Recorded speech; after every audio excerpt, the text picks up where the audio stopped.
Bon, juste une petite question, je vous demandais ce que vous venez de découvrir l'exposition qui vous est consacrée, qu'est-ce que vous en pensez? C'est une grande et belle salle qui est aménagée en trois parties, on pourrait dire, avec à la fois les hybridations africaines, qui sont par exemple ici, et les précolombiennes qui sont là. Et ici, vous avez aussi les dernières self-hybridations que j'ai faites à partir de l'Opéra de Pékin. Et je trouve que l'ensemble est très très bien, avec en même temps des vidéos. Et à l'honneur, au centre, ma photo avec mon prix de l'excellence féminine internationale que j'ai gagné il n'y a pas très longtemps. Voilà.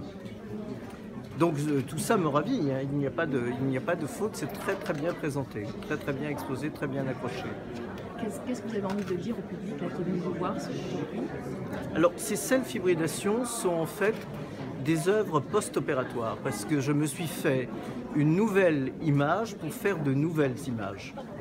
Et c'était ça l'idée des opérations chirurgicales performantes. C'était pas une chose personnelle, c'était pour qu'à l'intérieur de mon œuvre, ça puisse s'inscrire et qu'en changeant mon visage, je pouvais tout à coup changer mon œuvre en utilisant mon visage.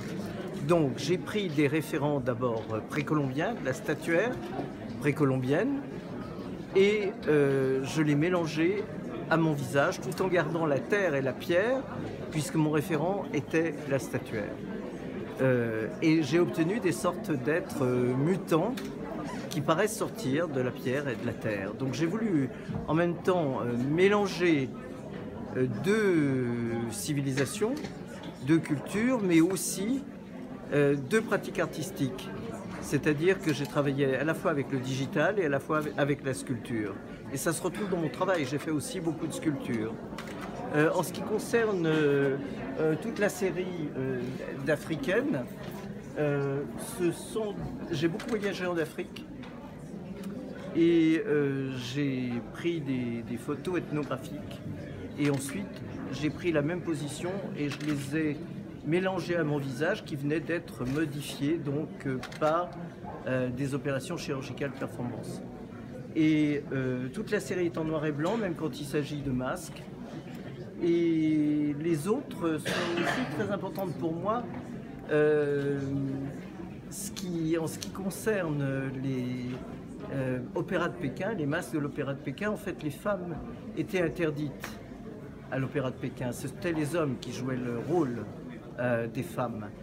Donc moi, j'ai voulu sortir de mon œuvre en tant que femme pour faire les acrobaties que les hommes m'avaient volées jusque-là.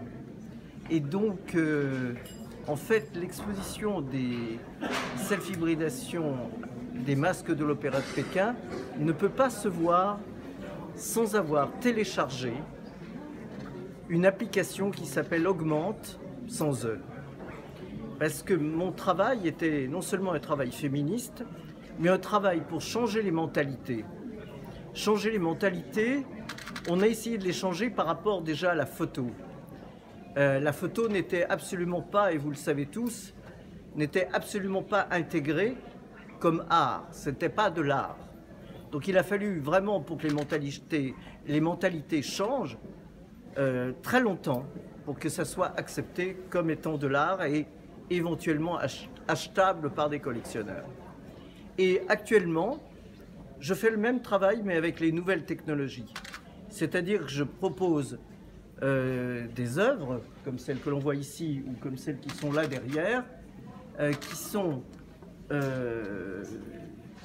des œuvres qui sont alliées aux nouvelles technologies actuellement, qui sont encore rejetées.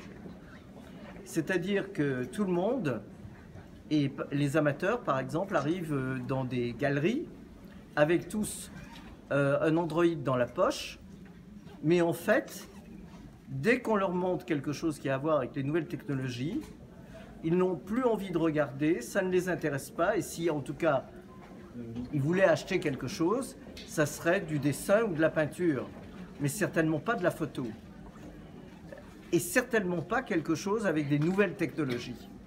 Et donc moi je me suis servi de la photo, on scanne avec l'application augmente l'œuvre, qui devient comme un QR code. Et lorsqu'on l'a, il faudrait que vous fassiez une démonstration, lorsqu'on scanne l'œuvre, je surgis de l'œuvre en avatar 3D, parce que j'ai fait scanner tout mon corps. Ensuite, je l'ai fait équiper de squelettes et d'articulations pour qu'ils puissent faire toutes les acrobaties possibles et imaginables, et beaucoup plus même que celles qui étaient faites par les hommes à l'Opéra de Pékin. Et cet avatar me ressemble, mais en même temps, il est tout à fait différent pour chacune des œuvres, et il fait aussi des acrobaties absolument différentes. Et on peut se photographier avec mon avatar, prendre des photos et les envoyer par les réseaux sociaux comme d'habitude quand on fait une photo.